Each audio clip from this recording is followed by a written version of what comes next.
Tawalong ako! Ano? Tinataguan niyo kasi ako, no? Bigyan mo naman kami ng konting palugin! Ilalabas lang namin yung mga gamit-gamit! Bitawan mo ako! Anong gamit ang pinagsasabi mo? Kahit ilabas mo pa lahat ng gamit ninyo, kulang pa rin yun sa utang ninyo na ibabayad sa akin! Ayan, sa'yo na lahat. Ano ba? Ito pa! Ayun, sa'yo na! Kulang?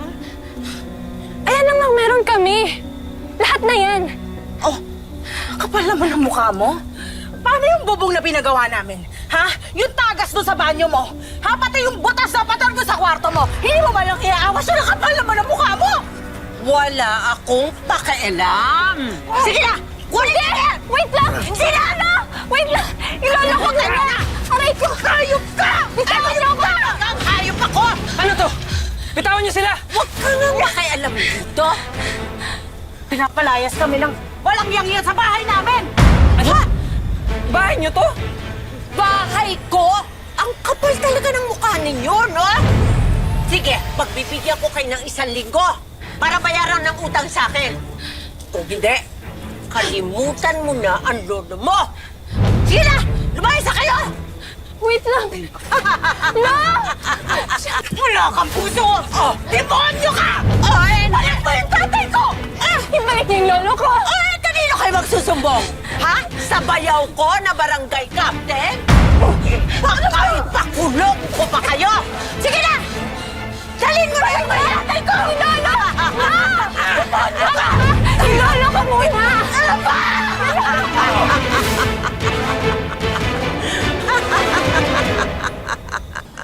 Ay, grabe oh. Grabe talaga yung kasamaan ng binis na yan, no? Talaga mang ingungudgud yung sa Jillian Ward sa bukas na kalan? Grabe. Alam mo, may araw din to sa akin tong binis na to. Pag nakita ko to in real life, ako mismo susunog ng mukha niya. Relax ka lang ha. Kayo, relax ka lang. Palabas lang yan. Parang ikaw yung inapi. Idol ko.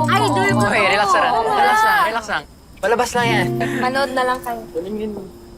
Oh, nakakainis. So, tiga mo, pero magaling siyang kontrabida. Speaking of kontrabida,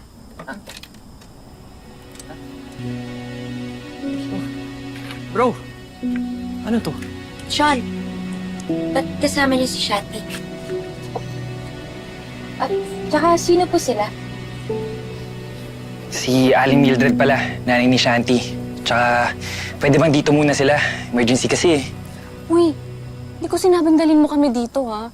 Ganun mapila. So okay nandito kayo kaysa nasa kalye kayo. Ano ba talaga nangyari? Pinalayas kasi kami ng landlady namin eh. Ginawa kasing collateral ng landlady nila yung lolo ni Shanti. Eh kapag di nila nabayaran yung 6 na buwan nilang utang, di nila makukuha si Lolo Diego. Shanti, di ka ba nahihiya? K-pop idol ka tapos di ka naman pala nakakabayad ng upa. Ash.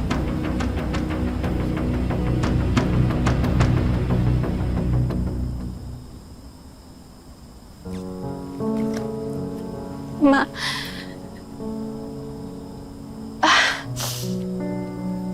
Hindi totoong nag-training ako sa Korea. Nabiktima kasi ako ng illegal recruiter. Akala ko talent agent, pero pagdating ko sa Seoul, wala palang training. Anak, Mawala nang tatawag ng talent agent. Wala na akong babalikan sa Korea. Nagpapanggap lang ako kasi baka mag-alala ka. Umaasa lang din kasi ako sa mga racket ni Mr. Rodente. Pero na-freeze lahat eh. Sorry.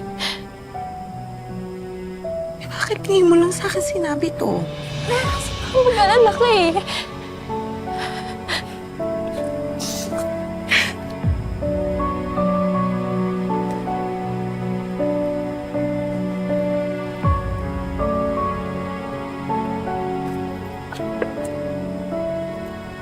Magpahinga ko muna kayo.